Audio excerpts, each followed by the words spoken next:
Bueno, comenzamos una nueva sección para el canal de Universo Senseiya, una sección que vamos a dedicarla exclusivamente a la mitología griega, pero no solo a la cuestión de la mitología griega, sino que también llevarlo un poquito a nuestro terreno. ¿Qué hay de la mitología griega en Senseiya? Y cuando hablo de Senseiya en general, no nos vamos aquí a detener en si tal manga, no, Senseiya en general como franquicia y todo lo que nos trajo.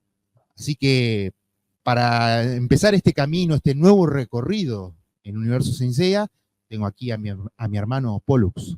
¿Cómo va, Pollux? ¿Todo bien? Todo muy bien, Asgard, muy emocionado de comenzar esta nueva sección con todos nuestros amigos que nos están viendo. Muchísimas gracias siempre por su apoyo. Esperamos que les guste, que les resulte interesante, que de pronto no es así, Asgard. Mucha gente, pues cuando empezó a conocer a Saint Seiya, comenzó a sentirse interesada por la mitología, por temas de ciencia, por temas de astronomía. Incluso me imagino que habrá quienes estén interesados en astrología y mucho de la astrología, de la astronomía y todo esto, pues tienen algunas bases, digamos, en los mitos griegos, como toda esta historia, y entonces me imagino que les puede resultar bastante interesante. No todo no lo científico, definitivamente, pero de que vamos a ver cosas de historia de pronto por ahí, así que le recomiendo a la gente que saque sus cuadernos, sus lápices, se ponga a apuntar de cuáles son los temas que después van a querer tal vez investigar, porque de eso se trata, ¿no, Asgard? Así es, comentarle también a la gente que primero este programa se va a estrenar para nuestros mecenas, dándole, por supuesto, prioridad a la gente que nos ayuda y ayuda a que este canal todavía siga aquí a día de hoy, pero que después, por supuesto, va a estar para que lo puedan ver todos. Denos ese feedback, coméntenos de qué temas les interesaría que habláramos, qué temas les interesaría que desarrollemos. Ahí en la caja de comentarios nos ayuda mucho a que los videos del canal tengan más visibilidad. Un like también ayuda muchísimo. Así que bueno, ya saben, empieza un nuevo camino para el canal después de que terminó aquel camino tan largo que fue el recorrido de los programas dedicados los viernes al Next Dimension. Acá traemos un nuevo formato al canal de Universo Senseiya y esperemos que sea interesante para todos ustedes. Vamos a explicar un poquito de qué va a ir este programa, Pollux, si te parece. Primero vamos a hacer un repaso más o menos un poquito por arriba de lo que es la mitología griega. Vamos a tocar un tema muy candente hoy en día, que son los dioses olímpicos, que eso lo vamos a dejar un poquito para la segunda parte del vídeo, donde nuestro compañero Pollux nos va a hacer un pequeño resumen de lo más importante de cada uno de ellos. Sobre todo, nos vamos a centrar en los que no han aparecido todavía en el manga canónico del Sensei.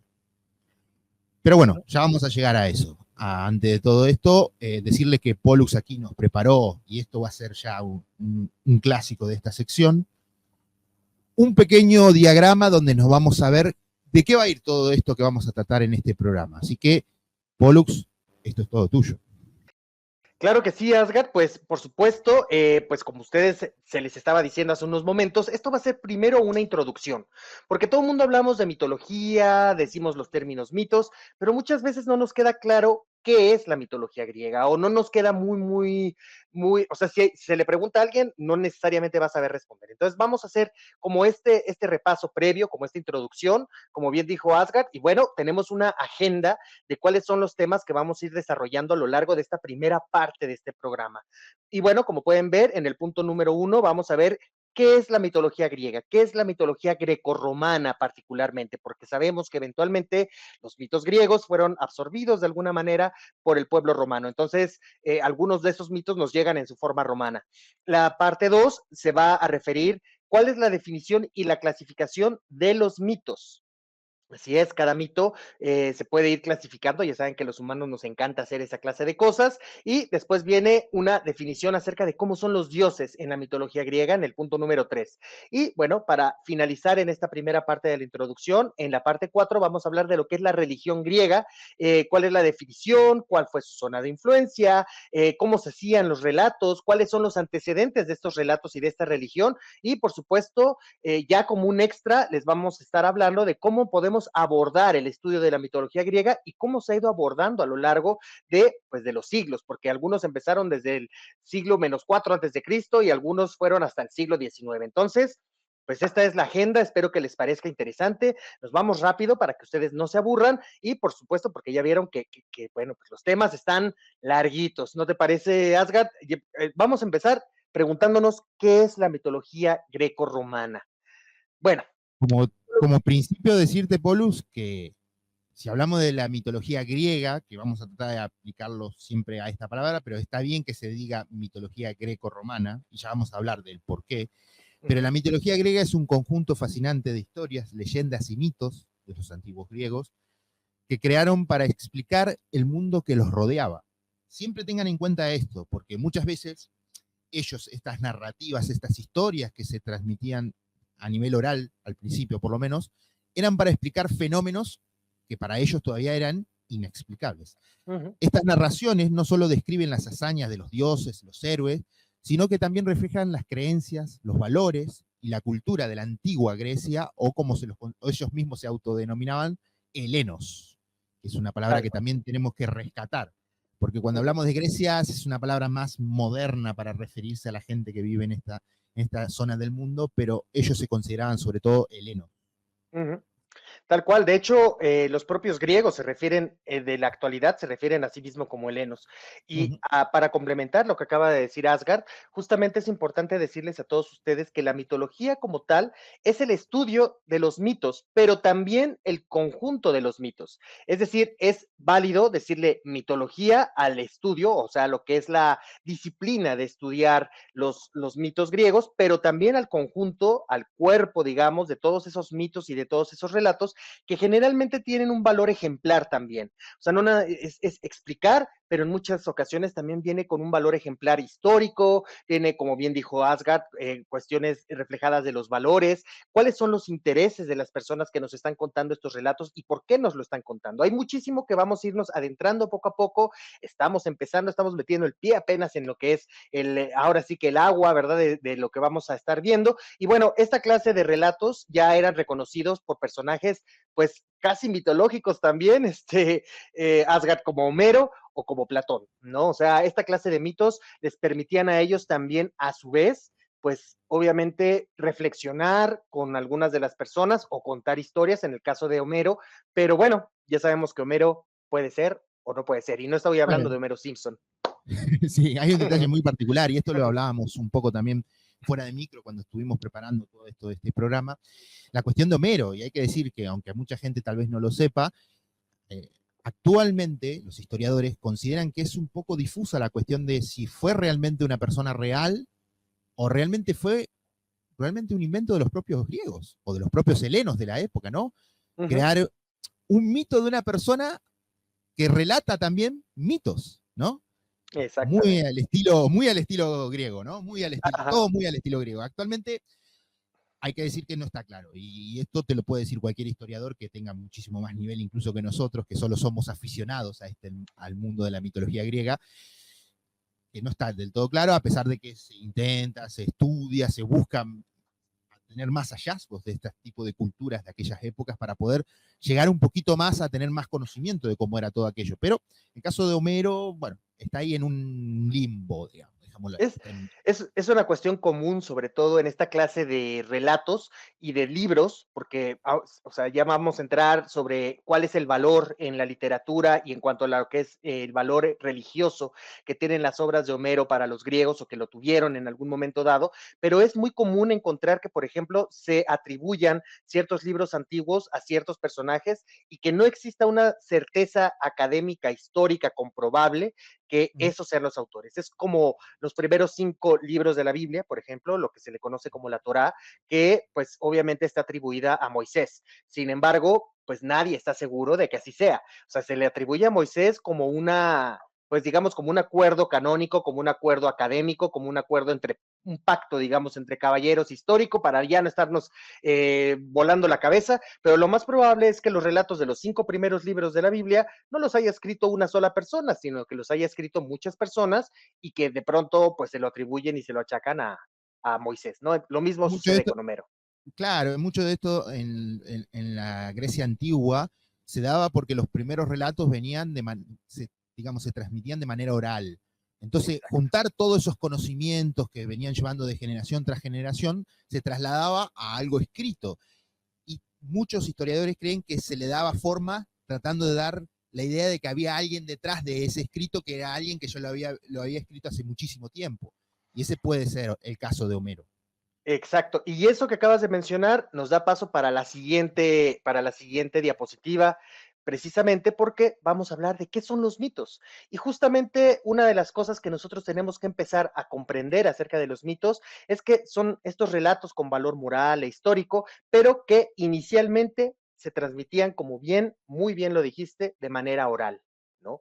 Entonces, el hecho de que exista precisamente una versión que se va pasando de generación en generación, de persona en persona, pues por supuesto va generando de pronto ciertas diferencias, pues de la última, es como un chiste. A ti te cuentan un chiste y hay veces en que te lo vuelven a contar, te lo cuentan un poco diferente, pero ya sabes cuál es el remate. O sea, es más o menos lo mismo, es lo mismo que ocurre con cualquier relato, lo mismo, por ejemplo, que si están en su casa y alguien te cuenta lo que pasó en la mañana, te lo cuenta tal vez tu mamá por teléfono, pero cuando ves a tu hermano o a tu hermana te lo cuenta, es lo mismo, pero te lo cuenta de una manera diferente con detalles distintos, porque obviamente cada persona le va tomando cierto, le va poniendo de lo suyo, ¿no? ¿Es así, Asgard?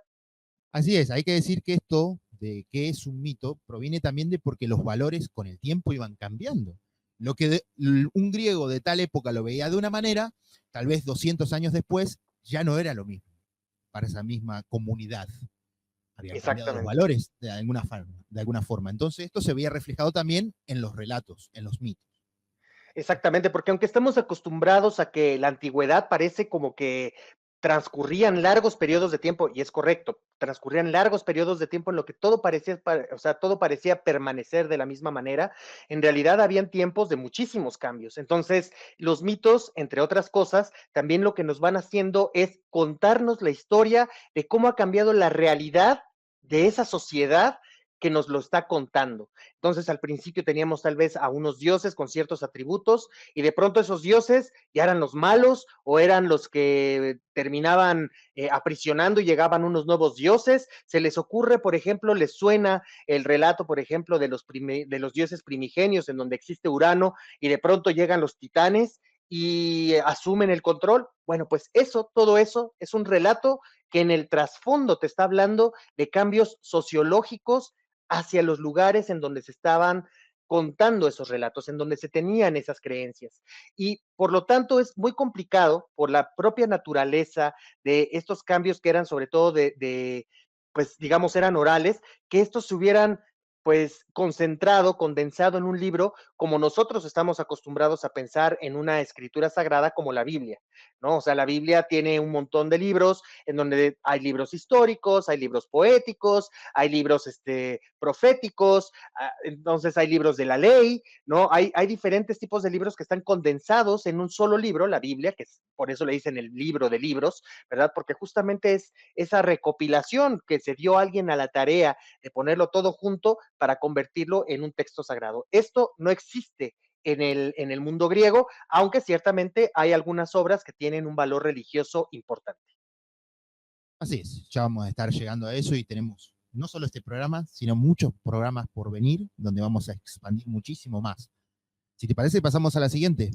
¿Sí? Pasemos a la siguiente porque, así como estábamos hablando hace un momento de qué son los mitos, ya les adelantábamos desde el comienzo precisamente que hay una manera de clasificar a cada uno de los relatos que nosotros tenemos. Así como les comenté que en la Biblia hay libros de cada uno, ¿no? O sea, de libros de la ley, libros históricos, libros proféticos. Bueno, pues también los mitos tienen estas características y por eso tenemos, por ejemplo, los tres tipos de mitos, que son el primero, aquí vamos a estar hablando de las teogonías o las cosmogonías.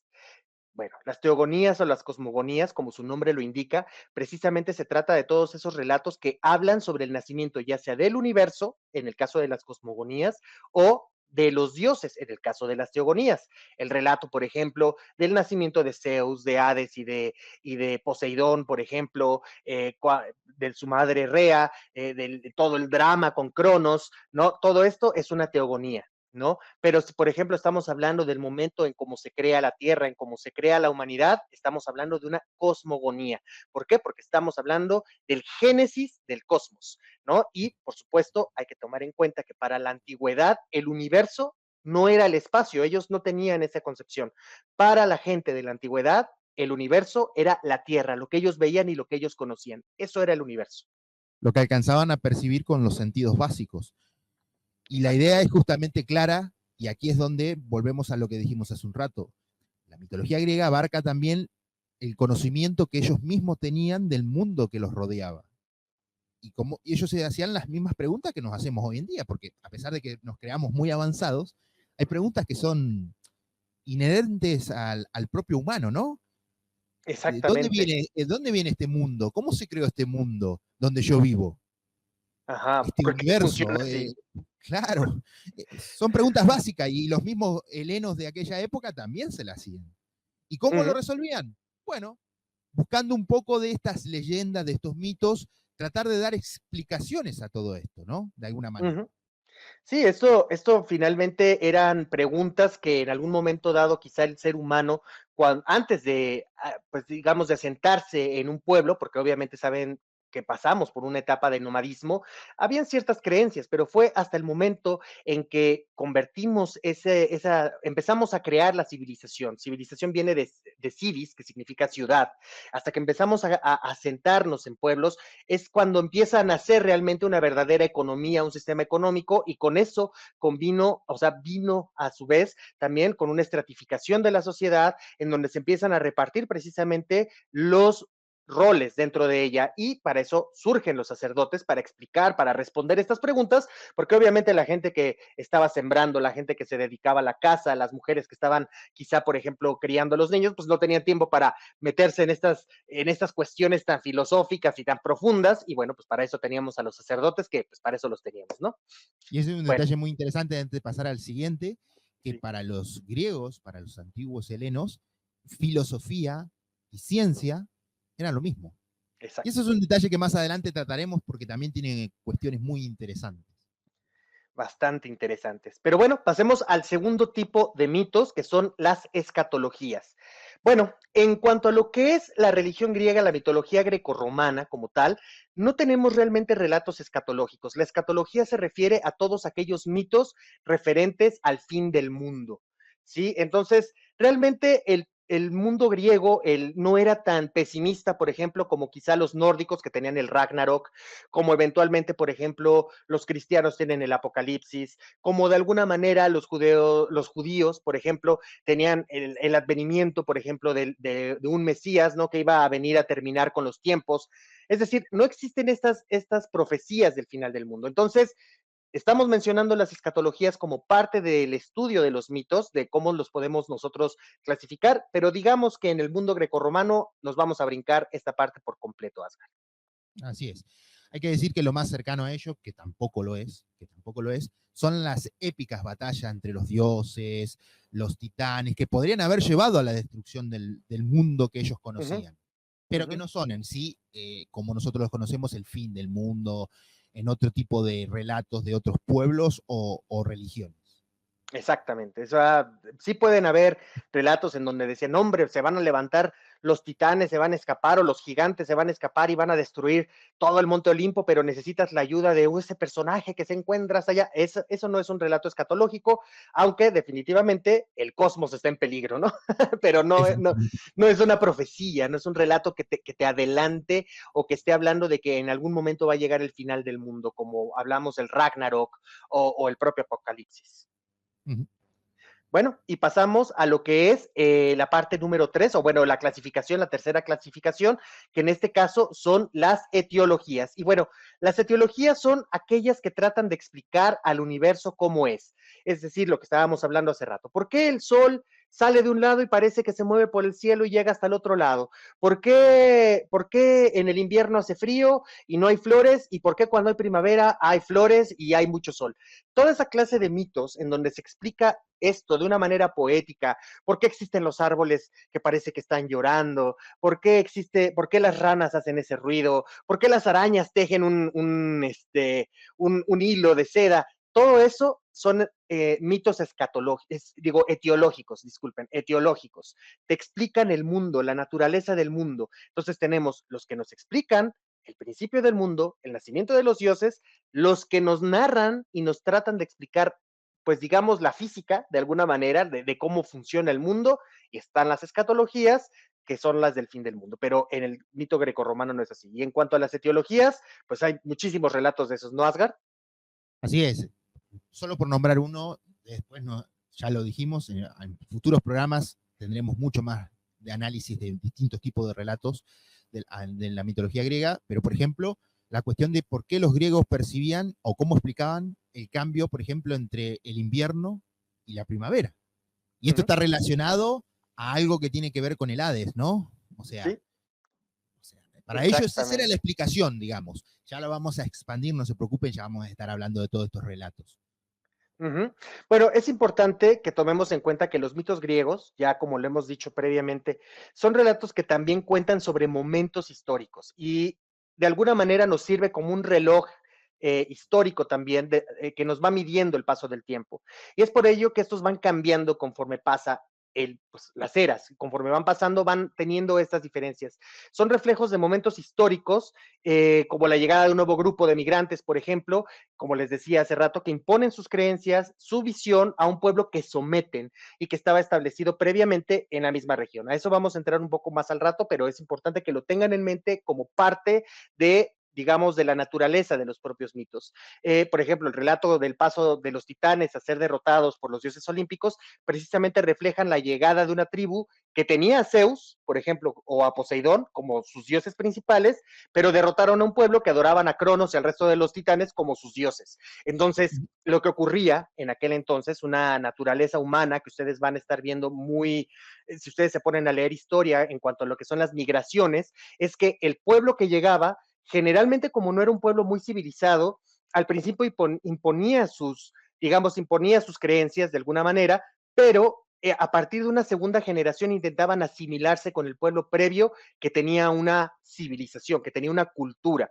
Entonces, generalmente en una segunda generación, los hijos de los invasores intentaban ser a veces hasta más, digamos, que si llegaba, por ejemplo, estaban ¿qué decir? Estaban antes de los romanos, estaban asentadas, por ejemplo, hay otras tribus, llegaban los romanos y entonces intentaban ser tanto como los griegos, no que estaban ahí asentados o como el pueblo descendiente de los griegos, y de pronto se mimetizaban y lo hacían tanto que eran a veces hasta más griegos que los griegos, ¿no? O sea, porque se refinaban tanto, la absorbían de tal manera, pero incorporaban a su vez sus propios mitos y sus propias creencias con el consecuente cambio. Así es. Si te parece, pasamos al siguiente punto, Polus. Sí, pasamos al siguiente punto que, pues justamente, bueno, y creo que nos habíamos adelantado un poco a esto, precisamente en lo que es la significancia histórica y social de los mitos. Ya como les comento, precisamente toda esta clase de relatos, precisamente lo que hace es que nos lleva a conocer precisamente el momento histórico que se estaba viviendo en algún punto. Y prácticamente muchos de estos relatos no nada más te hablan acerca del momento histórico, por ejemplo, en cuanto a cómo llegaba quizá, por ejemplo, una nueva tribu a invadir un territorio. También te hablaba, por ejemplo, de una imposición de todo un sistema, porque al principio, por ejemplo, y también vamos a llegar a eso, la religión y la sociedad griega, o bueno, del territorio que nosotros hoy conocemos como Grecia, tenía una religión que estaba basada en el matriarcado. De hecho, eran las diosas, eran las principales. Sin embargo, con el advenimiento, por ejemplo, de las tribus indoeuropeas, que precisamente vienen de la región del Indo y que vienen desde la India, por ejemplo, que vienen moviéndose hacia lo que es el oeste y se empiezan a asentar en lugares donde ya habían otras culturas, eran más patriarcales. Y entonces por eso es que nosotros tenemos un switch, digamos, un cambio precisamente en la manera en cómo se adoraba, porque al principio todo el mundo piensa que siempre se adoraba al sol y que todas las sociedades fueron así. No todas fueron así, por supuesto, hay quienes sí, siempre vieron al sol como masculino, como una entidad masculina, pero en lo particular los griegos comenzaron, bueno, los antiguos previos a lo que eran los helenos, justamente clásicos que nosotros entendemos, eran más matriarcales, adoraban más a las diosas, habían dioses, pero cuando llegan los indoeuropeos cambia todo esto, este sistema y se instaura precisamente el sistema patriarcal en el cual Zeus es el dios principal, así como los dioses masculinos generalmente. Existen diosas muy importantes, ¿por qué? Porque justo como les estaba comentando, se hace una asimilación de la cultura previa y entonces la preponderancia que tenían ciertas deidades femeninas no las puede suprimir tan fácilmente, aunque algunos de esos atributos se los llevan los dioses masculinos, algunas sí se quedan, se conservan en algunas de las diosas griegas, como Atenea, por ejemplo, ¿no? Así es, si te parece vamos a avanzar entonces, porque esto también ya lo habíamos expandido un poquito más, pero bueno, ahí Uh-huh. Paul nos comentó algunos detalles más también. Pasamos al punto 3. Así es. El punto 3 es justamente uno de esos que más nos llama la atención de ¿cómo son los dioses del Olimpo? ¿No? O sea, ¿cómo son los dioses olímpicos? ¿Cómo son los dioses griegos? Bueno, porque no nada más los olímpicos, los dioses olímpicos o los dioses griegos, más bien, los dioses griegos o grecorromanos son todos inmortales. Esto es una característica que al menos en Saint Seiya se conserva, es una cuestión que respeta el autor. ¿Por qué? Porque sabemos que son inmortales. Sin embargo, aunque son tan poderosos, pueden ser heridos, Asgard. Esa es una de las características que tienen estos personajes divinos. Siempre los griegos los consideraban como seres que eran el reflejo de una humanidad superior, pero que no dejaban de tener alguna conexión con la humanidad. Esto, por ejemplo, marca una clara diferencia con otros, digamos, otras religiones, otros mitos, otras leyendas de otros pueblos, que a esos seres lo veían como algo más lejano. Para los griegos no era tan así. Para los griegos era un concepto más cercano al humano en algún punto, más allá que eso sí los consideraban superiores, evidentemente, pero que no estaban tan despegados de la humanidad.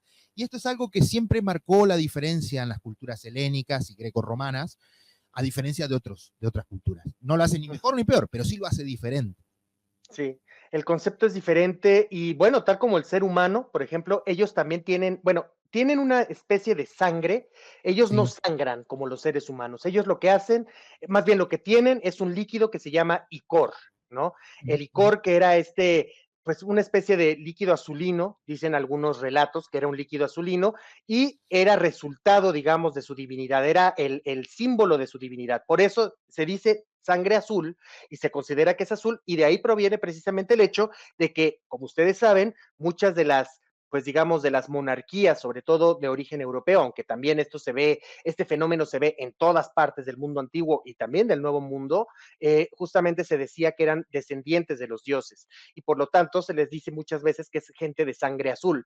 ¿Y por qué? Porque se supone que como descendientes de los dioses tienes algo de divino. El licor era, digamos, eso, era sangre azul, vamos a decir, divina, que, bueno, de alguna manera la producían los dioses en sus venas a partir también del tipo de alimentación tan particular que ellos tenían, que era una comida inmortal llamada el néctar y, digamos, una bebida incorruptible que era la ambrosía. Así es. Veremos si estos detalles muy particulares también de los dioses olímpicos, de estos seres, los veremos reflejados, ¿no?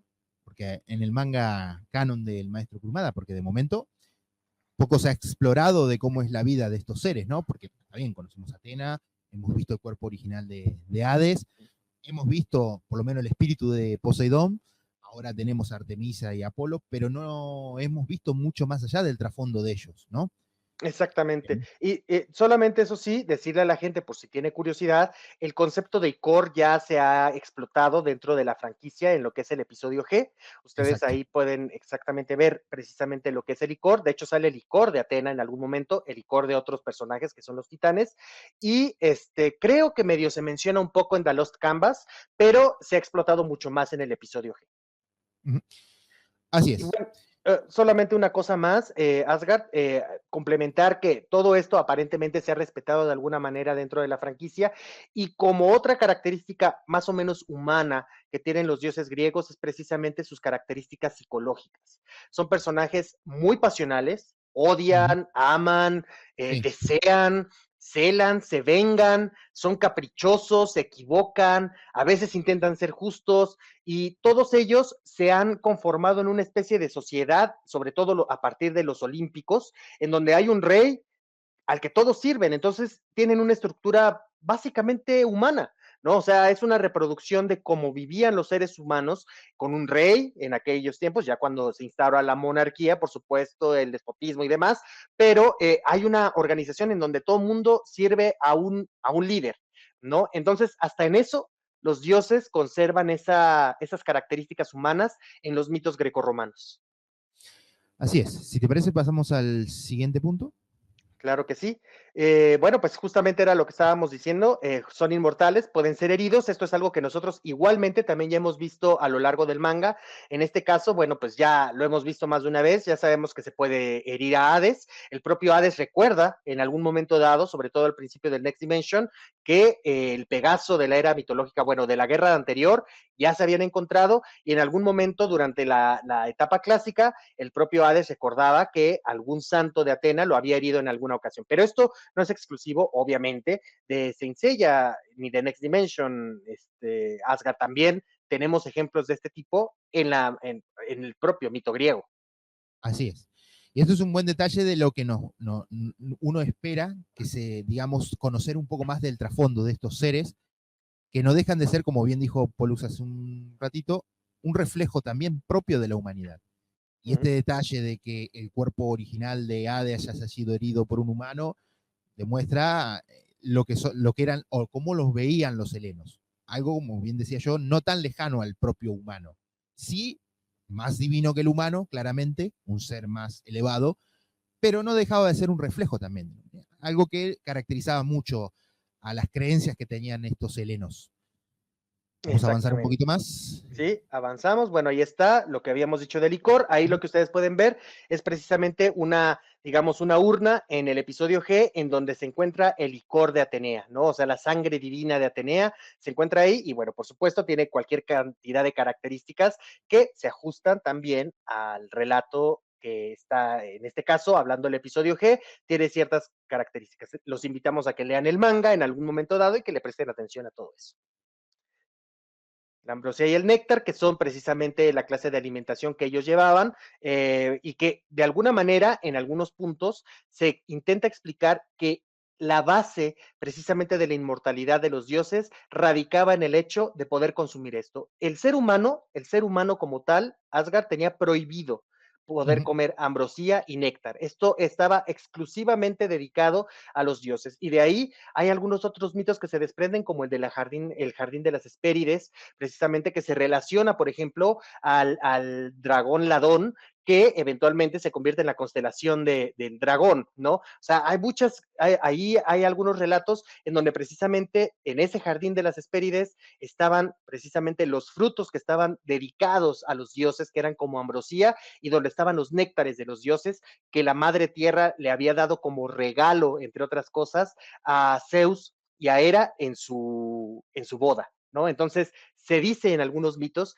que precisamente ese regalo que les dio la madre Gea, tanto a Hera como a Zeus, en algún momento es el que ocasionó que ellos se volvieran inmortales y tan poderosos, ¿no? Entonces, bueno, pues para que vean ahí qué importante era la alimentación para el pueblo griego, de que sus dioses también comieran pues digamos, bebida y comida tan particular y tan sagrada.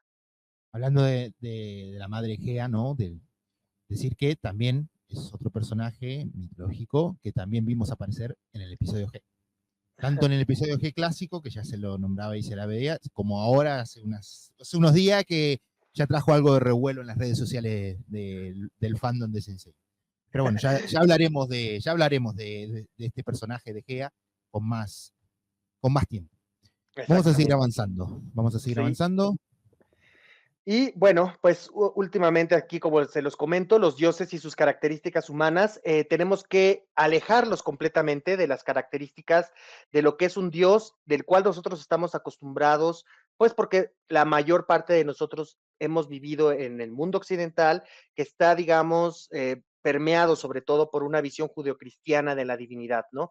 Estos dioses sí pueden fallar, no son infalibles como en teoría es el dios judeocristiano, no son omniscientes, los dioses no están en todas partes, ni tampoco son omnipotentes, no es que tengan todo el poder, son poderosísimos, pero no necesariamente tienen todo el poder, ¿no? O sea, no todos los dioses, por ejemplo, Asgard, pueden revivir a alguien, ¿no? O sea, Exactamente.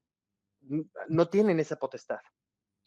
Algo de esto vemos reflejado en la propia franquicia, no solo en el manga de Kurumada, sino también en el episodio G, en la mayoría de los mangas vemos que los dioses tienen mucho poder, pero tienen un límite para ese poder también, porque hay Uh -huh, cosas que evidentemente ellos no pueden hacer. uh Y -huh. esto es algo que también nos explayaremos mucho más en futuros venideros videos para esta sección. Uh -huh. Y bueno, las emociones que experimentan son sobre todo humanas. Como decíamos hace rato, precisamente los dioses se enojan, son irascibles, son caprichosos, desean, porque pues cuántos relatos de sexo que también tiene lo suyo, o sea, incluso las posesiones sexuales, por ejemplo, que se ocurren entre algunos personajes, tienen una explicación más de trasfondo, también significan algunas cosas. Entonces, pero en el relato, al final de cuentas, pues son personificados por por seres que sienten deseo, atracción sexual, celos, era muy celosa, vengativa, por ejemplo, rechazo, repugnancia, por ejemplo, ante lo feo, pero también admiración y el deseo por tener algo bello. Es decir, existen muchísimas de estas emociones que también se alejan un poco de la concepción judeocristiana de Dios, aunque bien sabemos que, bueno, al menos en lo que es el Antiguo Testamento, el Dios judeocristiano, pues era un poquito enojón, ¿verdad? Por momentos, un poquito vengativo, un poquito vengativo, ¿verdad? Por momentos, pero eventualmente esta concepción también dentro de la Biblia va cambiando, ¿verdad? O sea, te lo van evolucionando al personaje para convertirlo en un ser, pues digamos, más afable, severo, pero ya no tan, pues ya no tan terrible, ¿no? Los dioses griegos no eran así. Es más, a los dioses griegos les importaban los seres humanos, pero tampoco tenían gran apego a los seres humanos, y eso es importante porque es algo que también se conserva dentro de lo que es digamos, la franquicia Asgard, y por eso es que de hecho Atena sí está totalmente fuera de la manera en cómo se representaría normalmente, aunque era mucho más cálida en ocasiones con ciertos personajes y con los humanos que el resto de los dioses, que tienen obviamente de pronto uno que otro relato ahí de buena onda, ¿no? Pero al final de cuentas esta Atena sí es diferente pues a lo que nosotros estamos acostumbrados a leer o escuchar. Y hablando de diferencia, veremos si tenemos la posibilidad de que Kurumada nos presente a Zeus. ¿Cómo será Zeus? ¿Tendrá esas historias de aventuras extramatrimoniales? Bueno, veremos. Veremos, porque decir que mucha gente viene pensando de que probablemente Zeus haya sido una transformación de Mitsumasa Kido, se haya transformado en Mitsumasa Kido, quién sabe, no lo sabremos. Si Kurumada se lo plantea o no, quién sabe, si no. Pero veremos si hay, digamos, una idea previa de que esto haya sido así, y si Kurumada lo quiera plasmar o no después en el manga, si tiene una continuación, o solo es una cuestión, una conjetura que han sacado los fans durante años en las redes sociales, y solo quedará en eso. Veremos, el tiempo lo dirá. Así es, ya veremos qué es lo que Y pasa ahí. Y sobre todo ahí lo complicado, Asgard, es que hay que pensar, y creo que es un buen momento para hacer el énfasis precisamente que o sea, lo que es la franquicia, la mitología griega es base, pero no necesario, o sea, eh, es una adaptación de los sí, mitos griegos y de los personajes. No está, no es un, no se tiene que apegar académicamente a lo que nosotros leemos. Hay muchísimo que se apega, digamos, a los conceptos, pero tenemos siempre que mantener en mente que es una adaptación. pero no solo eso, también hay que tener en cuenta, y esto lo dijimos al principio del programa, de que los propios relatos de los mitos griegos van modificándose con el tiempo. O sea, un personaje, un dios podía hacer algo de una manera que con el tiempo va a cambiar porque los valores de ese pueblo también cambiaron. Uh -huh. Y eso se ve reflejado en el cambio de ese propio dios, de ese propio héroe griego, o cómo se lo percibe a través del tiempo. Entonces, por eso es difícil decir si esto se apega o no se apega a tal relato, o a tal dios mitológico, o a tal héroe de la mitología griega, porque el propio tiempo lo fue cambiando también. Pero bueno, ya nos iremos metiendo con eso, ¿no? Sí, sí, al final de cuentas, nada más para cerrar la idea, es importante que la gente siempre mantenga eso en mente, y que obviamente Saint Seiya no es ni de lejos la primera, ni será la última obra que haga una adaptación de la mitología griega. Tenemos relatos tan viejos como como la Divina Comedia, en donde ya se tomaban conceptos de los dioses griegos, pero era una adaptación que se llevaba, por ejemplo, a una visión cristiana, por ejemplo, en este caso del mundo, porque estamos hablando del renacentismo, y por ejemplo, hasta llegar a relatos más modernos, como por ejemplo este muchacho del rayo, ¿cómo se llama? Percy Jackson. Exacto, Percy Jackson. O Clash of Titan, o tantas adaptaciones del mito Exactamente, griego. exactamente. Bueno, Entonces, vamos a avanzar. Pasamos a un punto más de los dioses olímpicos y sí. demás. Sí, que ya habíamos comentado justamente que ellos viven en una estructura organizacional parecida a la de los seres humanos en el Monte Olimpo. Y bueno, pues ya vimos el Monte Olimpo, eso sí también en lo que es la franquicia, ya vimos que es una cordillera, de hecho en este caso es la manera en cómo lo está resolviendo de manera muy ingeniosa, a mí me parece, por parte del maestro Kurumada, y que para mí, al menos en este punto, me parece bastante novedoso, porque generalmente el Monte Olimpo siempre lo vemos todo como muy, o sea, es enorme, pero está todo como departamentos modernos, ¿no? Como torres enormes en donde está todo ese mundo ahí. Sí, el concepto griego era de una montaña, entonces todo se construía hacia arriba. Ujú, Aquí el maestro le da otra, digamos, otra forma de verlo que es a nivel horizontal, que es una cordillera. Le ujú, da otro espacio, digamos, cómo nos va a sí, presentar esa cordillera del Olimpo. ujú. Lo que nos habla Bueno, de que van a tener que recorrerlo, ¿verdad? parece que sí, pero bueno, Muy veremos. bien. Vamos a avanzar.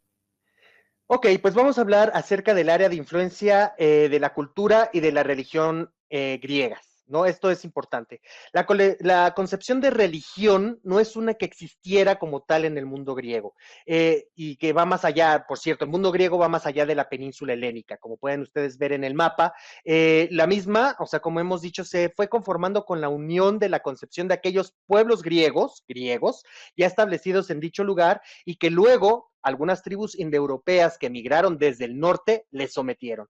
No toda, o sea, no toda esa región desde un comienzo tuvo o sea, a pueblos anteriores a los griegos, pero que hubieran terminado siendo griegos. Esto se dio eventualmente en la época arcaica, conforme fueron creciendo algunas ciudades, hubo una necesidad de ir expandiendo el comercio, de ir conociendo más el mar y demás, y entonces se fueron expandiendo a lo largo del mundo mediterráneo, ¿no? Esto es en la época arcaica, entonces con esta digamos, esta salida de todos estos pueblos a expandirse a tantos diferentes lugares, hay una expansión de ideas, hay una expansión de conceptos, pero como les decimos, no es que hubiera un concepto de religión como tal, ¿no?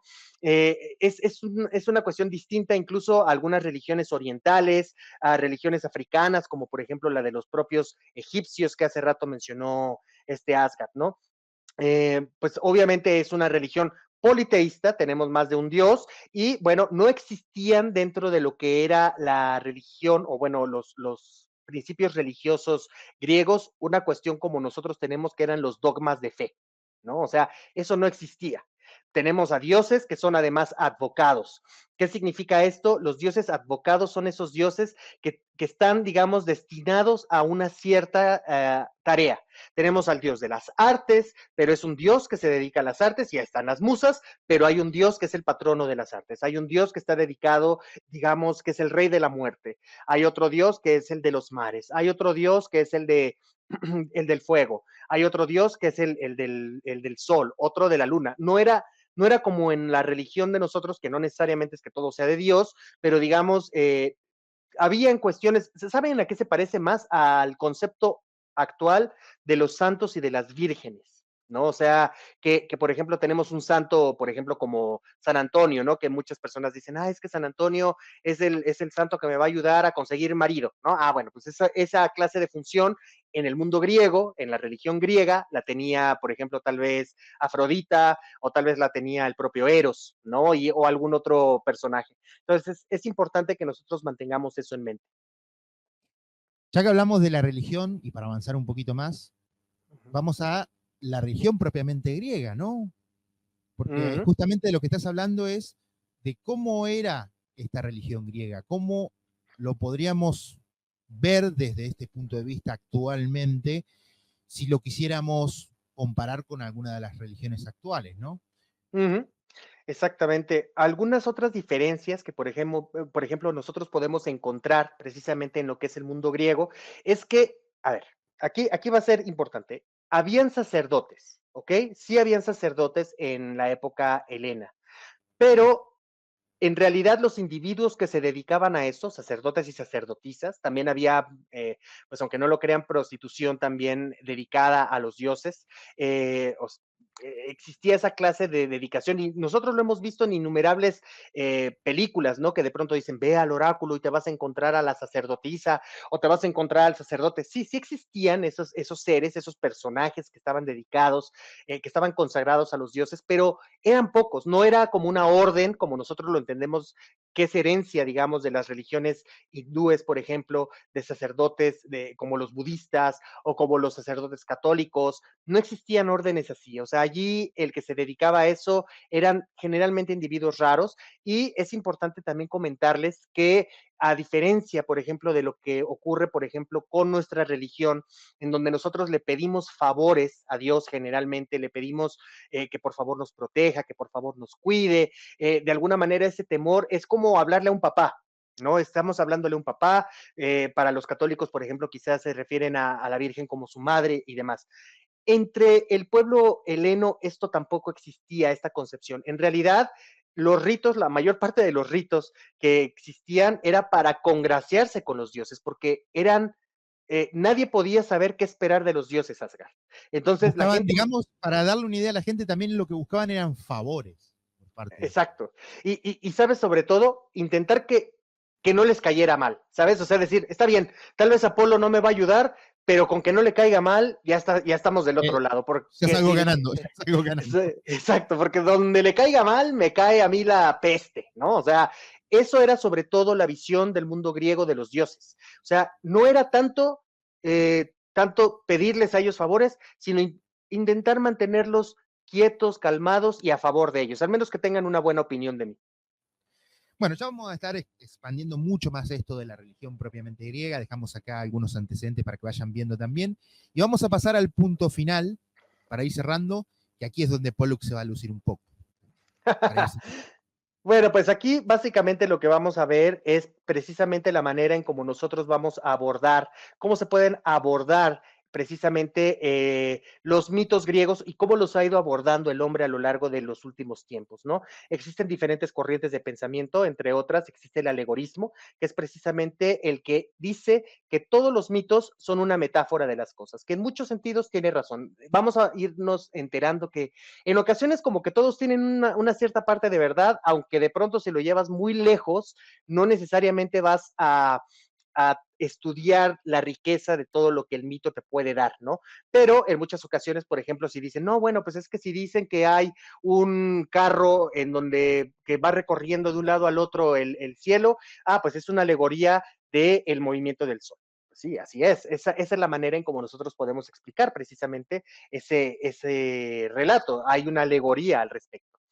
Otra de las corrientes de pensamiento es el everismo, que pues fue desde ya el siglo IV antes de Cristo, ya en Grecia, y que se le atribuye a Evero de Mesene, que es el que dice que en realidad, porque eso es importante que ustedes lo sepan, ya desde el mundo antiguo, los propios griegos ponían en tela de duda la veracidad de ciertos mitos, ¿no? Algunos de ellos decían, no sé, a mí me parece que como que no son reales, ¿no?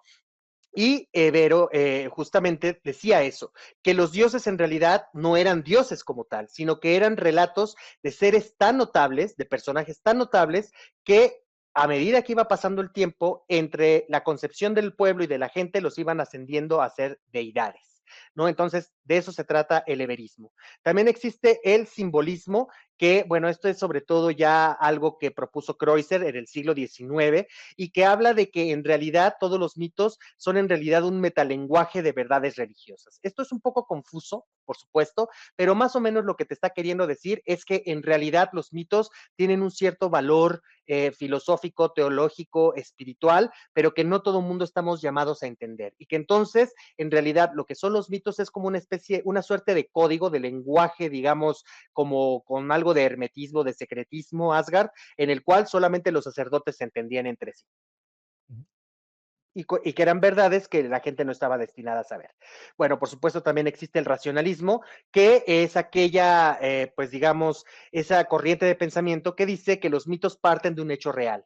Es decir, eh, ellos dicen, ok, existe precisamente el mito, por ejemplo, del diluvio, por decirles una cosa, ¿no? Entonces el diluvio, ok, obviamente tenemos los relatos del diluvio, de que se inundó toda la tierra y que se murió toda la humanidad y que de pronto Dios estaba enojado o algún Dios, vamos, o sea, es muy parecido el relato del diluvio en diferentes culturas, porque lo más probable es que haya partido de uno solo y que fue cambiando, como hemos dicho, a lo largo del tiempo y a lo largo de la historia.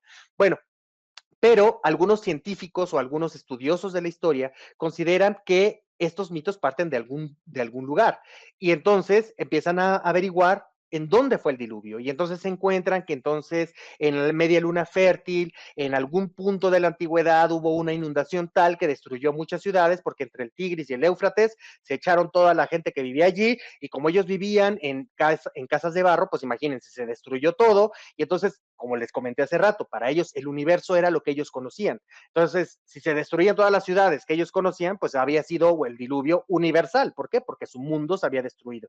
Ok, entonces de ahí es como nosotros podemos conocer el racionalismo. Y hay muchísimos otros ejemplos, como aquellos investigadores que se fueron a buscar a Troya y la encontraron, etcétera, ¿no?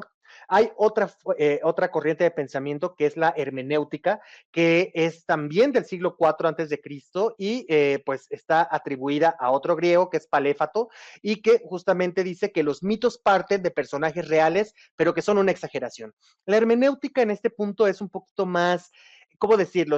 Para mí es como más cínica, es como un aborde un poco más cínico al respecto, porque por ejemplo, sabemos que Eva, que es un mito que está emparentado con el de Pandora, Pandora también fue creada del barro, pues como a ti te dice que en el mito que Pandora fue creada del barro, lo que decía Paléfato, por ejemplo, es que no, señores, no nos vamos a confundir.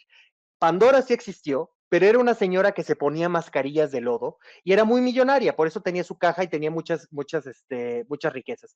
Y así es como los hermenéuticos, digamos, abordan los mitos. Tiene, digamos, un poco de otras maneras de ver y de abordar los mitos, pero desde un punto de vista un poquito más, pues sigo diciendo, como un poco más cínico, ¿no? Existe también el naturalismo, surge en el siglo XIX por Max Müller y bueno, habla de que los dioses son una representación de los fenómenos naturales. Esto es lo más normal, me parece que es autoexplicativo básicamente, es decir, cuando yo veo al sol, bueno, pues existe un dios que es el sol, existe una diosa que es la luna, existe un dios que es la tierra, existe un dios que es el mar y eso es el naturalismo básicamente. Y bueno, por supuesto también existe la corriente de pensamiento que es la mitología comparada, que es en donde se destaca precisamente las similitudes entre los mitos del mundo. Hay mucha gente que dice, ¿te has dado cuenta que todas las civilizaciones del mundo antiguo hablan del diluvio? Eso significa que es real y que algo sucedió. Bueno, de alguna manera ahí ya nos estamos metiendo un poco en el racionalismo, pero efectivamente, muchos de estos relatos, como se los hemos dicho, son parecidos precisamente por los movimientos de migración que tuvieron todas estas poblaciones, que fueron llevando y cambiando a lo largo del tiempo un mito inicial. Generalmente podemos irlo rastreando en el tiempo hasta llegar a mitos más o menos parecidos y con eso también vamos encontrando precisamente momentos históricos que vamos nosotros cifrando, digamos, ya en conjunto con la disciplina histórica y de la arqueología y de la antropología, y entonces ahí es en donde nosotros vamos dando cuenta de que todos los mitos nos está contando la historia de la humanidad, pero que hay que saberla cómo interpretar. Y bueno, esa es la manera en cómo nosotros podríamos abordar siempre a los mitos. Si ustedes saben alguna más, me encantaría que lo pongan en la caja de comentarios o cualquier cosa que a ustedes les parezca, que pues básicamente nos hayamos brincado, Asgard, porque pues ya terminamos esta primera parte de lo que íbamos a decir. Así es, con esto cerramos la primera parte del video, pero no se vayan, porque todavía ahora nos queda una sección más, que es la que va a dar final a este video, que es a nuestro hermano Pollux, haciéndonos un detalle de los dioses olímpicos que todavía no pudimos ver en el manga canónico de Masami Kurumada. Vamos a nombrar, por supuesto, a Poseidón, a Hades y demás, pero ya los conocemos, Apolo, Artemisa. Pero vamos a hablar de lo más interesante, los que no han aparecido. ¿Qué detalles tomará el propio autor? ¿Qué detalles del mito le interesan para desarrollar a estos personajes? Así que con esto le damos paso a nuestro hermano Pollux y volvemos para cerrar el video.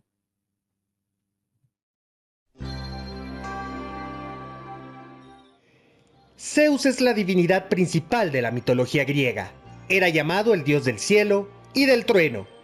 Es el rey de los dioses y gobernante del Monte Olimpo, morada de los dioses. Es el hermano mayor de Poseidón, Hades, Deméter y Hera, con quien se casó, y es hijo de los titanes Rea y Cronos, a quien destronó. Tiene poder sobre el cielo, del cual tiene el control, y del rayo, el cual es su arma. Tiene la autoridad suprema como rey de los dioses, y su palabra es la final en el Monte Olimpo. Su poder es superior al del resto de los dioses, es protector de la justicia y el orden, además de ser el protector de los viajeros. Es visto como el defensor de ellos, así como del universo en general. Es conocido por sus numerosas aventuras amorosas con mortales y diosas, siendo el padre de muchos héroes y dioses. Zeus era una figura adorada por los griegos en general y su influencia y representación es grande en la cultura occidental. Algunos de los mitos principales en los que Zeus es partícipe son la titanomaquia, en la que lideró la pelea de los dioses olímpicos contra los titanes, los gigantes primordiales de la cual surgió victorioso. El nacimiento de Atena, en este la diosa de la sabiduría y la guerra justa, nació de su cabeza en armadura luego de que éste devorara a su madre, la titánide Metis, tras conocer una profecía en la que se aseguraba que si ésta tuviera un hijo varón, éste le haría lo mismo que él había hecho a su padre Cronos. Con Zeus, por cierto, se termina la maldición de la sucesión, en la que uno de los hijos del rey de los dioses lo destronaría, como hizo él con Cronos, y Cronos a su vez con su padre Urano. El castigo a Prometeo. En este, Zeus castigó a Prometeo por robar el fuego a los dioses mediante engaños para dárselos a los humanos, lo que permitió que los hombres comenzaran a civilizarse y tener sabiduría. Por esto, lo encadenó a una roca en la que las águilas devoraban diariamente su hígado, el cual crecía nuevamente para continuar con su tortura eterna. La gigantomaquia, una lucha liderada por Zeus junto a su hijo Heracles contra los gigantes que puso en riesgo al universo, de la cual salieron victoriosos. Sus símbolos más populares son el rayo, el cual representa su arma y poder, con el que controla también el clima. El águila, que es su animal sagrado, la cual simboliza su majestuosidad, fuerza y visión. Y la égida, proveniente de la cabra sagrada Amaltea, y que es un escudo mágico que usaba para protegerse y aterrorizar a sus enemigos y que portaba todo el tiempo. Amaltea fue la cabra que lo amamantó en una cueva del monte Ida, luego de que Rea lo ocultó de su padre Cronos para que no lo devorara por temor a ser destronado por uno de sus hijos. Algunos mitos aseguran que la constelación de Capricornio representa a Amaltea, la cual habría sido puesta en los cielos por parte del propio Zeus en agradecimiento por su protección. Según varios mitos, algunos de sus hijos favoritos, además de Atena, son Apolo y Artemisa, así como Dionisio, el dios del vino, la fiesta y el teatro, Perseo y Heracles, entre muchos otros más. En Saint Seiya, Zeus ha sido mencionado en varias ocasiones. De acuerdo a Apolo en el Next Dimension, lo reconoce como el gobernante supremo del universo, de quien teme su ira y justicia, en represalia por el viaje de Atena al pasado que puso en peligro la integridad del espacio-tiempo. De acuerdo al material, la historia de las grandes guerras santas o hipermito, Zeus habría otorgado la protección de la tierra a Atena, de quien se dice que es su hija predilecta, para luego desaparecer en los cielos. Ares es el dios griego de la guerra, es hijo de Zeus y de Hera. Era un dios temido por algunos y adorado por otros al representar el lado brutal y caótico de los conflictos. Es por ello que es un dios asociado a la violencia, a la sangre, al caos y a la destrucción en general. Es representado como un guerrero armado y montado en un carro de guerra. Debido a estas características, era un dios invocado pero poco popular en general entre los miembros del panteón griego, ya que su amor por la guerra y el combate lo hacían despreciable para algunos ciudadanos de aquella región. Es el hermano de Atena, la diosa de las llamadas guerras justas, quien presidía sobre esta desde el punto de vista estratégico, y con quien tiene una relación algo compleja. Una relación tan compleja que comparte también con su padre Zeus, quien no lo apreciaba por su violencia y agresividad. En los mitos, Ares es recordado por ser amante frecuente de la diosa Afrodita, quien lo encontraba irresistible al representar tanta virilidad. En alguna escapada del dios de la guerra con esta, el dios Apolo los habría descubierto y contó al esposo de Afrodita, Hefestos, sobre esto. Enfurecido, Hefesto hizo una trampa, fabricando una red mágica en la que atrapó a los amantes infraganti. Hefesto se rebeló ante esto y llamó al resto de los dioses para que los vieran en tan vergonzosa situación, lo que provocó escándalo en el Olimpo. Sin embargo, Poseidón, sintiendo pena por los amantes, intercedió ante Hefesto para que les liberara. Ares y Atena fueron rivales en la guerra de Troya. Mientras que Ares apoyaba a los troyanos, Atena estaba del lado de los griegos, y mediante su ayuda, el héroe Diomedes logró herir a Ares en el campo de batalla en el que combatían hombres y divinidades. Las características violentas de Ares fueron heredadas entre sus hijos, algunos de los cuales son Fobos y Deimos, que engendró con Afrodita. Ellos presiden sobre las emociones del miedo y el terror que se viven en la guerra.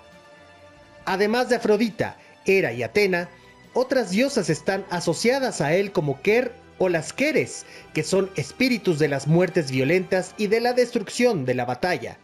Se dice que acompañan a Ares en la lucha y que son las encargadas de recoger las almas de los muertos para llevarlos al inframundo. En algunos mitos, esta diosa, o las diosas Keres, son descritas como hijas de Ares y Afrodita.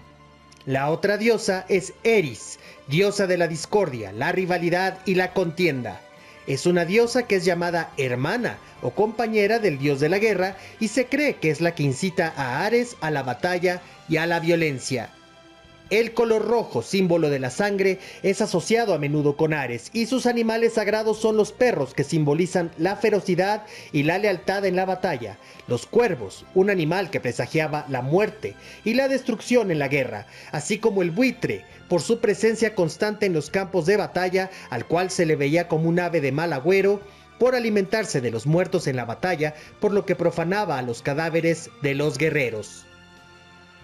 En Saint Seiya, Ares ha sido mencionado en el hipermito, en el que se dice que junto con su ejército, los Berserkers, se habría enfrentado alguna vez a Atena, aunque en la historia clásica o posterior, hasta el momento, no ha sido representado como un enemigo importante de Atena y sus santos, salvo en este documento en el que la diosa y su orden habrían chocado contra este en uno de los combates con más santos en activo, 58. Es importante aclarar que se dice, nunca ha habido un periodo en el que estén todos los 88 santos de Atena en activo.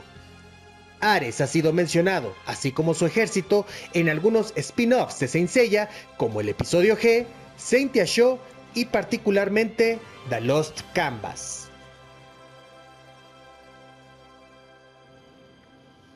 Hera es la reina de los dioses, esposa de Zeus y la diosa del matrimonio, el parto y la familia. Es hija de Cronos y de Rea, una figura maternal y protectora, pero que es conocida también por ser una deidad vengativa y celosa, provocada casi siempre con motivos reales por las andanzas de su esposo, quien era bastante enamoradizo. Como diosa, estaba consagrada a la protección de los niños y de las mujeres. Igualmente ella gustaba de proteger a las ciudades y a los reinos, aunque esto no era así cuando infligía venganza en las múltiples amantes de su marido, y su venganza podía extenderse en contra de sus hijos. Como reina de los dioses, era una figura de enorme autoridad y poder entre el resto de los dioses olímpicos. Hera fue tragada por su padre al nacer, pero más tarde fue rescatada por Zeus, cuando destronó a Cronos. Algunas de sus historias más conocidas son su batalla contra Tifón, el hijo de Gea, al cual derrotó en conjunto con su esposo Zeus. El haber sido parte del llamado juicio de París, junto con Atena y Afrodita, en que las diosas se disputaban la manzana dorada arrojada por Eris para determinar cuál de las tres era la más bella y que eventualmente llevó a la guerra de Troya.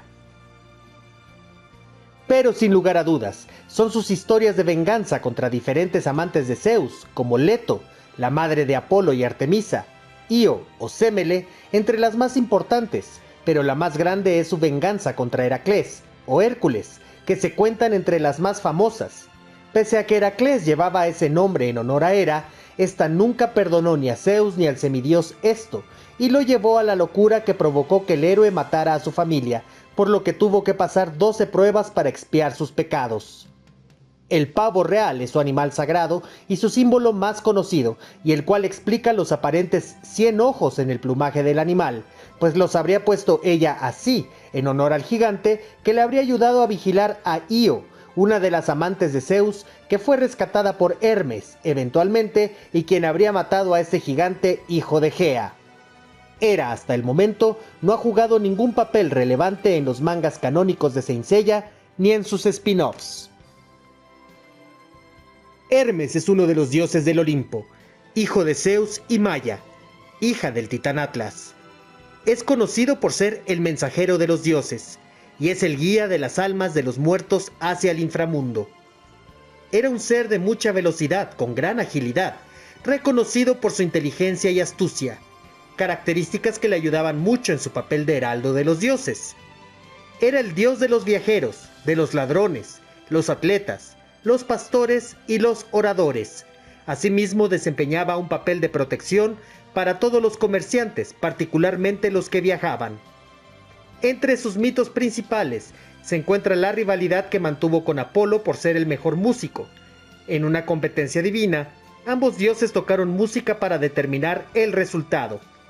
Hermes tocó la lira, instrumento que creó con el caparazón de una tortuga, en tanto que el dios solar habría tocado la cítara.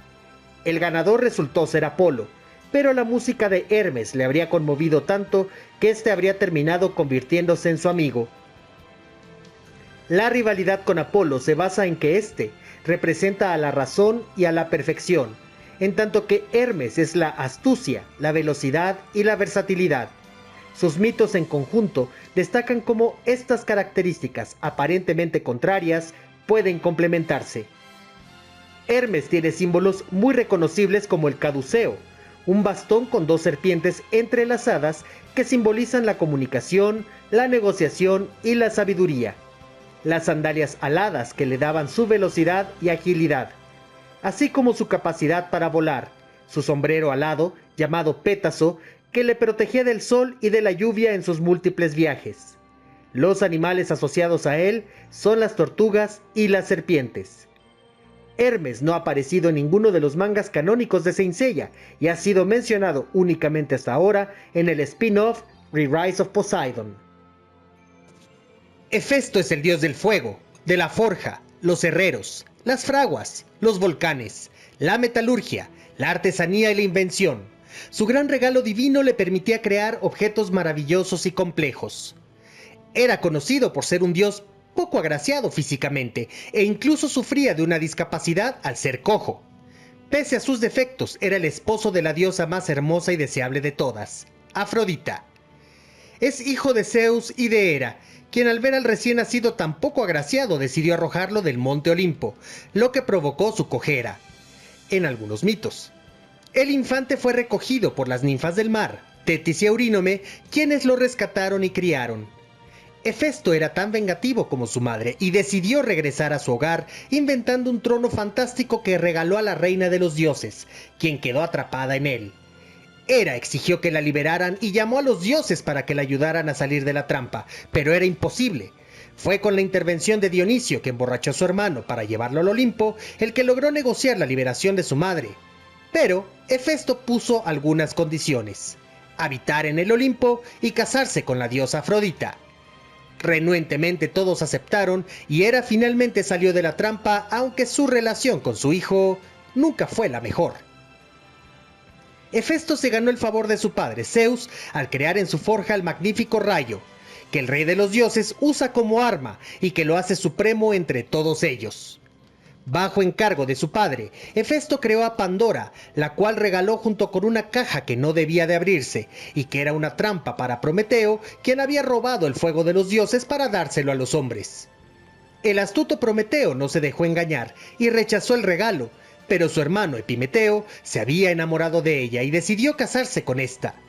La codicia y curiosidad de Pandora no pudieron evitar de que convenciera a Epimeteo para que abrieran la caja que llevaba, en la que estaban encerradas todas las calamidades que aquejan a la humanidad: la pobreza, el hambre, la miseria, la maldad, la enfermedad, la vejez, la guerra, la muerte. Un castigo para los humanos que habían robado el fuego y que Zeus pretendía para ellos.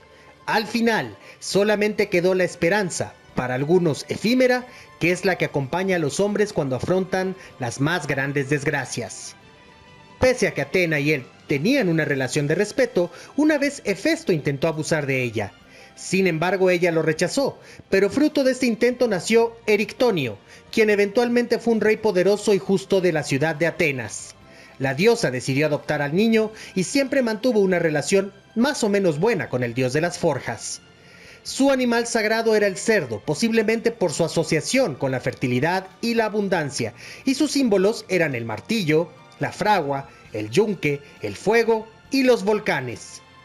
Hefesto no ha aparecido en ninguno de los mangas canónicos de Saint Seiya, aunque fue mencionado por Saga en el episodio G.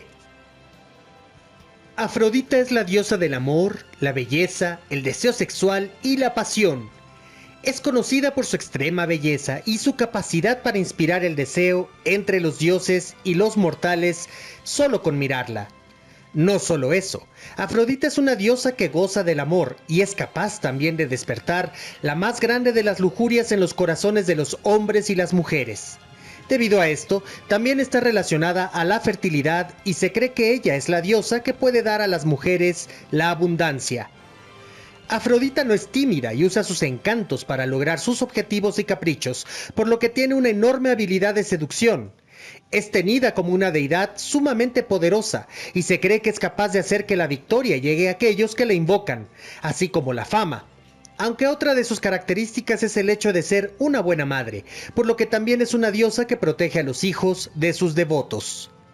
Afrodita nació de la espuma del mar que resultó de la sangre y otros fluidos provenientes de Urano al ser castrado por su hijo Cronos. Algunos de los mitos asociados a ella son sus amoríos con el dios Ares, su matrimonio a la fuerza con Hefesto, pero quizá algunos de los más famosos es su participación y victoria en el llamado Juicio de Paris.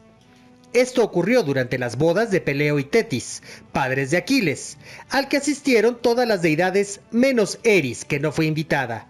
Llena de rencor por esta decisión, Eris decidió lanzar una manzana de oro durante las festividades de la inscripción que decía: para la diosa más bella. Al momento, Hera, Atena y Afrodita reclamaron para ellas la manzana, todas argumentando ser la más bella. Para evitar que las cosas se pusieran peor, Zeus decidió hacer uso de un juez imparcial para que decidiera quién debía quedarse con la maravillosa fruta. El elegido fue un pastor de nombre Paris, que en realidad era el príncipe perdido de Troya. Hera le ofreció poder y riqueza si la elegía. Atena le ofreció sabiduría y victoria en la guerra, y Afrodita le prometió el amor de la mujer que él pidiera. Paris decidió elegir a Afrodita, lo que provocó la molestia de las otras dos diosas hacia él. Eventualmente, cuando Paris fue reconocido como el príncipe de Troya, se enamoró de Helena, esposa del rey Menelao de Esparta. Sin importarle las consecuencias, Paris invocó a la promesa de Afrodita y secuestró a la mujer, provocando la guerra de Troya, narrada en el libro de la Ilíada, y que duró 10 años. Un conflicto en el que se involucraron varias ciudades-estado de la Hélade, y en el que los dioses se dividieron tomando distintos partidos. Sus animales consagrados son la paloma y el delfín, y algunos objetos que la caracterizan son su cinturón o faja, que aumentaba su capacidad de inspirar el deseo, y la pasión por ella. El espejo también lo es, y las rosas eran su flor.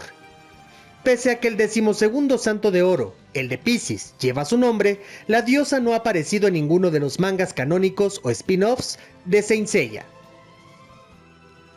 Deméter es la diosa de la agricultura, la fertilidad, la cosecha y la maternidad. Es una de las diosas que habitan en el Olimpo y es conocida por tener que ver en el cambio del ciclo de las estaciones y la agricultura. Deméter era la diosa que estaba consagrada a los cultivos y siembras. Es una madre celosa y protectora. Está también asociada a la fertilidad de la tierra y la abundancia. Influye en el clima y es la responsable de los cambios de las estaciones. Asimismo, responde a los agricultores si a sus sembradíos les ocurre alguna desgracia como alguna plaga o el clima no les favorece. Es hermana de Zeus, Poseidón, Hera y Hades. Este último se habría enamorado de la hija de Deméter, Perséfone, para llevarla al inframundo como su esposa. Angustiada, Deméter buscó a su hija desaparecida mientras cortaba las flores. Acudió a pedir ayuda al dios del sol, Helios, y a Hécate, la diosa de la magia, quienes no pudieron encontrarla. Desesperada, pidió entonces la ayuda al dios de los cielos, Zeus, quien pronto supo que Perséfone estaba en el inframundo junto a Hades. Zeus envió a Hermes para pedir que la devolviera, algo a lo que el rey del infierno accedió, pero habiéndole dado de comer un fruto del infierno, Perséfone se habría convertido ya en una súbdita de Hades, por lo que ya no podría regresar al mundo de los vivos para estar ahí siempre. La solución entonces fue que la hija de Deméter pasara una parte del año con su madre, y a otra parte del año junto a Hades. Como consecuencia, Deméter, al estar junto con su hija, se encuentra feliz y alegre, lo que provoca que existan los periodos de primavera y verano, que traen consigo abundancia de flores y frutos. Pero cuando Perséfone se retira al inframundo, la tierra demuestra la tristeza de Deméter al irse haciendo cada vez más fría y estéril. Algunos de sus símbolos son los toros, las serpientes, las espigas de trigo y su flor consagrada es la amapola. Deméter no ha aparecido en los mangas canónicos de Saint Seiya, pero es mencionada en Saint Yasho, en el que se narra que ella sería la responsable de un bosque sagrado en el que habría un árbol con un fruto llamado el fruto de los dioses, del cual se puede extraer un elixir capaz de curar el cuerpo y el alma de cualquier dios. La diosa del hogar, la familia, la arquitectura, la cocina, el fuego y la vida doméstica entre los griegos era Hestia. Es una de las diosas que habita en el Olimpo y es hermana de Zeus, Poseidón, Hades, Hera y Deméter, siendo hija de Cronos y de Rea. Se le consideraba la protectora del hogar y de la familia y está asociada al fuego sagrado que arde en el hogar. Pese a todo esto, es una diosa virgen y por lo tanto también es una diosa consagrada a la pureza y la castidad. En realidad es una diosa pacífica, por lo que también se le considera la diosa de la serenidad y la tranquilidad. Era una deidad muy virtuosa que hizo que otros dioses se enamoraran de ella, como Apolo y Poseidón, pero ella los rechazó a ambos con elegancia, informando que sería una diosa que se mantendría casta para siempre. Dentro del Olimpo, ella es la encargada de mantener habitable el palacio de los dioses. Dionisio la respeta como una madre y le vive agradecido, pues la diosa cedió su trono como una de las 12 deidades en gobernar desde el monte Olimpo. Con frecuencia, ambos dioses eran puestos en un altar, simbolizando el equilibrio necesario entre una vida cotidiana hogareña y las celebraciones realizadas con un sentido de liberación. Sus símbolos son el fuego, el hogar, la cocina que rige protegiendo a los cocineros y como tal, también es patrona de la nutrición. También es la diosa de las familias y de la arquitectura, al ser la protectora de las casas y los palacios. Hestia tiene poca presencia en los mitos, aunque era una diosa que habitaba en los corazones de los pueblos griegos y no ha tenido apariciones ni menciones en los mangas canónicos o spin-offs de Saint Seiya. Dionisio es el dios griego del vino, la fiesta, el teatro, la música, la danza, de la liberación y el gozo máximo. Era hijo de Zeus y la mortal Sémele. Como tal, era el dios que regía sobre el vino y la vendimia, y era asociado con la embriaguez y la fiesta. Era invocado para garantizar la alegría y la diversión. También era el patrono del teatro y la tragedia, y está asociado a la danza y a la poesía. Se le asocia también con los estados de trance y la posesión divina. Era también invocado para garantizar la prosperidad y la abundancia, la fertilidad y la vegetación. Y también está relacionado a la transgresión y a la libertad, por lo que es asociado a la ruptura de las normas y los convencionalismos. También es el dios de la resurrección, de la vida y de la muerte. Sus símbolos eran la vid y el vino, las máscaras de teatro, el cetro con hiedra y piñas, llamado Tirso. Su animal consagrado era el cordero. Su madre Sémele era una hermosa princesa, hija del rey Cadmo de Tebas. Furiosa, Hera planeó su venganza, en la que la instigó para que Zeus mostrara su verdadera apariencia ante ella. Zeus accedió, pero ella, al ser una simple mortal, no pudo resistirlo, por lo que murió. Zeus, sabiendo que estaba embarazada, tomó al niño aún en gestación y lo puso en su muslo, donde lo mantuvo hasta su nacimiento. Dionisio creó la vid y se dedicó a viajar por el mundo enseñando a los hombres su cultivo y su uso. Ya más grande, decidió ir al inframundo a rescatar a su madre. Logró convencer a Caronte, el balsero del río Estigia, para que le permitiera llegar al reino de Hades, donde convenció a los jueces, Minos, Radamantis y Éaco, para que le permitieran pasar a cumplir su misión de sacar de ahí a su madre al mundo de los vivos. Hades no estaba de acuerdo con esto, pero la persistencia y voluntad del hijo de Zeus logró convencerlo finalmente, quien pudo llevar de regreso a su madre, a quien le dio un fruto para que olvidara que alguna vez había morado en el reino de los muertos. Convertido en una deidad muy querida durante su vida, la vengativa Hera decidió exterminarlo y convenció a los titanes para que lo desmembraran y lo cocinaran. En tan terrible momento, Atena logró rescatar el corazón de Dionisio y lo entregó a su padre, Zeus, quien lo tragó para mantenerlo con vida. Enfurecido, Zeus lanzó un rayo contra los titanes y resucitó a Dionisio, quien desde ese momento se volvió inmortal. Pero su camino al Olimpo todavía tendría algunos obstáculos. Hera se oponía rotundamente a ello. pero la intervención de su abuela Rea, de Zeus y Hestia le valieron finalmente un lugar ocupando con todo el derecho y poderes uno de los 12 tronos del Olimpo. Dionisio no aparece mencionado en algún manga canónico o spin-off de Saint Seiya.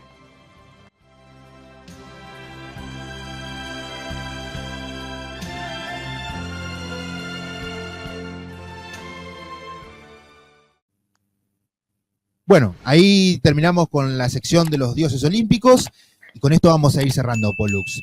Okay. Agradecerle a la gente que ha estado con nosotros, como siempre le decimos, déjenlo en los comentarios qué ideas tienen ustedes, qué les parece esta nueva sección, de qué temas les interesaría que empezáramos a abordar de la mitología, porque hay muchísimo de la mitología griega, e incluso de otros detalles de otros relatos, de otras culturas que también tienen relación en algún punto con la mitología griega, que ya vamos a estar hablando de ello. Ya Pollux tiró algunas ideas por ahí, si estuvieron atentos.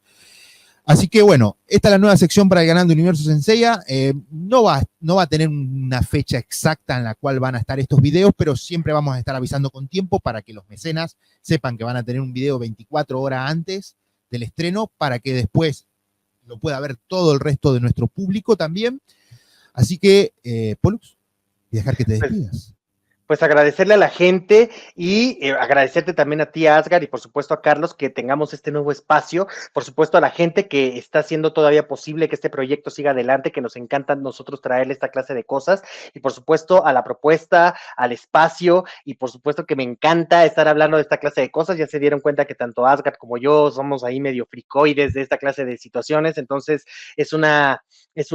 pues a mí me gusta mucho esta nueva sección. Espero que a ustedes también les haya entretenido, que les haya interesado. Como les dijimos al comienzo, esto es solamente una pintadita. Por supuesto, es como darles las claves de decir por qué no se van por acá, por qué no se van por allá. Por supuesto, nos pueden poner en la caja de comentarios qué les gustaría ver con nosotros, qué les gustaría que nosotros tratáramos. Pero por supuesto, también tienen que tomar en cuenta que esta sección está dedicada y la vamos a intentar enfocar hacia lo que es la franquicia, ¿no? Entonces es importante que ustedes mantengan eso. Esto no se trata de una academia de ninguna manera de mitología griega, ni de Grecia, ni mucho menos, porque como bien dijo Asgar hace rato, nosotros no somos expertos en nada de eso, simplemente somos amateurs, nos encantan estos temas, pero piénsenle y con mucho gusto nosotros vamos a estar revisando sus sugerencias y vamos a ver qué es lo que podemos hacer por todos ustedes. Muchísimas gracias por habernos acompañado y esperamos encontrarlos aquí una nueva ocasión en la siguiente entrega de mitología de Saint Seiya en Universo Saint Seiya, Asgar. Así es, muchísimas gracias a todos y nos estaremos reencontrando con esta sección y mucho más aquí en el canal del podcast de Universo Saint Seiya. Un saludo a todos.